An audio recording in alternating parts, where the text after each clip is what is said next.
Hello, my name is Megan Pratt. I will be presenting my PowerPoint on analyzing Arizona's language development approach. And without further ado, let me get started. So, Arizona defines English learner as a child who doesn't speak English or whose native language is not English.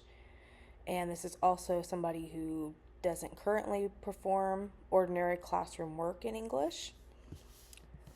It was quoted that EL students bring rich linguistic resources and cultural knowledge with them to the school environment.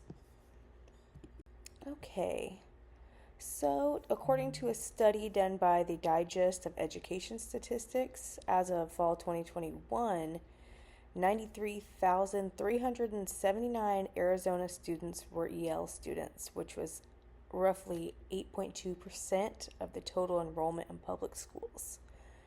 Around 75% of those students were living in a Spanish-speaking household. Okay. So, structured English immersion. So, this SEI for short is a method of teaching subject matter in a second language using a simplified form of the language. Arizona requires that any SEI models that are used include a minimum of 120 20 minutes per day for grades K through 5, and a minimum of 100 minutes for grades 6 through 12. And that'll be of specific English language development. And there are certain approved models for SEI. They have the pull-out method, the 2-hour method, newcomer, and 50-50 dual language immersion. The Arizona Board of Education requires that all models adhere to the following criteria. They should provide a coherent instruction that aligns with Arizona's English language proficiency standards. This also should include oral and written language instruction and opportunities to develop verbal and written skills and comprehension strategies.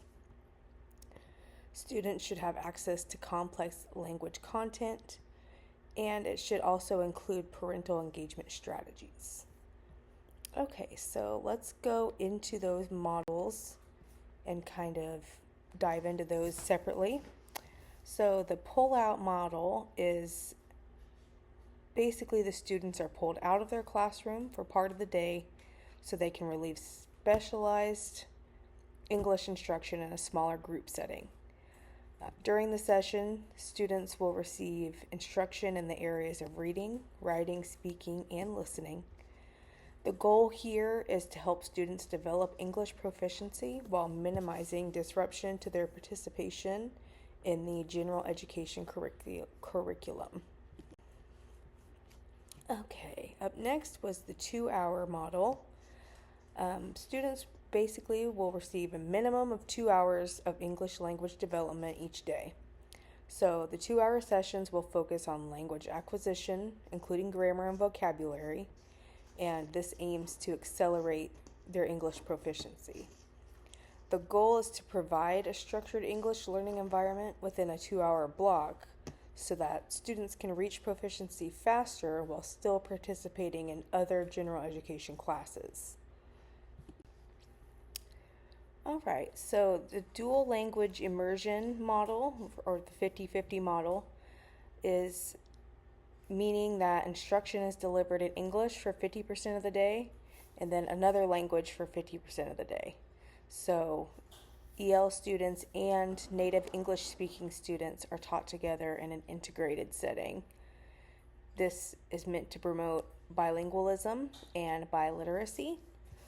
So the goal here is to focus on developing language skills in both of the languages, and this fosters bilingual and bicultural competence.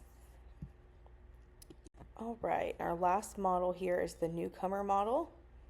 So newcomer EL students receive intensive and focused instruction to help them reach a grade level proficiency. It's specifically targeted for recently arrived immigrant students with limited or interrupted formal education. The goal of this method is to provide extra support for those students and to help them transition into a mainstream classroom and reach their English proficiency quickly. Okay, so moving on, Arizona has a foundational understanding that EL students are valuable members of the education community. It takes the whole system to play an active role in ensuring the success of these students. They do have an approach that follows 4 principles, and I would like to go ahead and dive into each of those separately now. So, principle 1 is asset-based behaviors and expectations. Sorry, a cat just walked behind me. So this principle is meant to recognize that multilingualism and biliteracy are assets. This helps to foster a stronger community, and it's recognizing that there's no one-size-fits-all approach to each EL student. It just depends on the kid, basically. Okay, and next up is Principle 2, which is integrated instruction in disciplinary language and content. So this is differentiated disciplinary language instruction and is an immersive language-rich environment that engages students in interactive learning tasks. So this is basically you're going to plan and provide different chances for the students to work together, and it's going to be immersive. Principle 3 is targeted and explicit language instruction. This is creating opportunities for students to use the language to reflect on their understanding of content. This is designed to foster autonomy for EL students because it gives them the strategies they need to use language in an academic setting. Principle 4 is assessment monitoring and feedback. So basically this is using short cycle informative assessments to gather data, and that data is then used to evaluate the language and content instructional effectiveness and informs future decisions about the EL programs. All right, next up we're going to talk about something called student agency. So basically, this is the idea that students should be actively involved in their learning, making choices, and taking responsibility for their learning.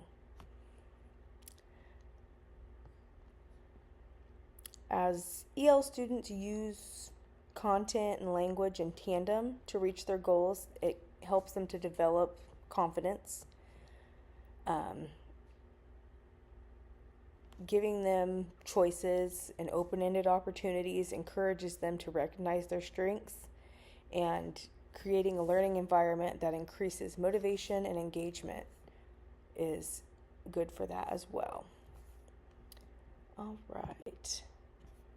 And here's my references that I used, and I believe that